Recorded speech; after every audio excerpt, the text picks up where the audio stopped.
In less than 2 weeks, Huntsville will celebrate the 50th anniversary of the Apollo 11 moon mission. Wernher Von Braun and his team were based here at Marshall Space Flight Center, but traveled frequently to Cape Canaveral, Florida. I recently traveled to the launch site and met a man who worked the Apollo missions. He remembers Von Braun, his legacy, and told me the unusual way he first met him. His first introduction, actually, to Von Braun's rockets came one day while he was fishing near the beach as a boy, almost 20 years before Apollo 11. And I says, holy mackerel, straight up. And I says, holy mackerel, what might this be? Jim Ogle is in his 80s now, but as a boy growing up near the Cape, he was an eyewitness to Wernher Von Braun's first rocket launch in Florida. This was July 24th of 1950. And it was the very first V-2 rocket to be launched here, a very significant event. And in my opinion, it was the first step toward the moon. Many years later, while working as a contractor for NASA in Florida, Ogle would get to meet Von Braun in a most unusual way. More on that in a moment.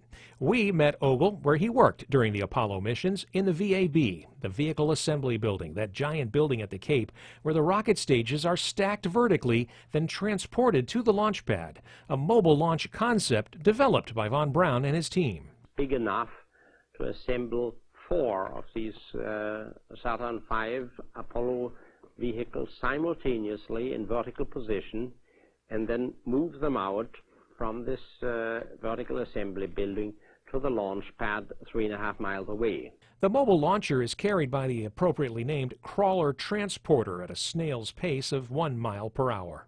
Actually, it's smoother than you would think, yes. Bob Myers has been driving this beast for 36 years. He gave us a close-up look at the massive machine, recently upgraded to carry the 18 to 24 million pound SLS rocket and Orion spacecraft. You're carrying America's space program on top. So, obviously you want to do the best job you can. So, yeah, it's quite an honor just to do that. It was the same for Ogle and his team decades earlier.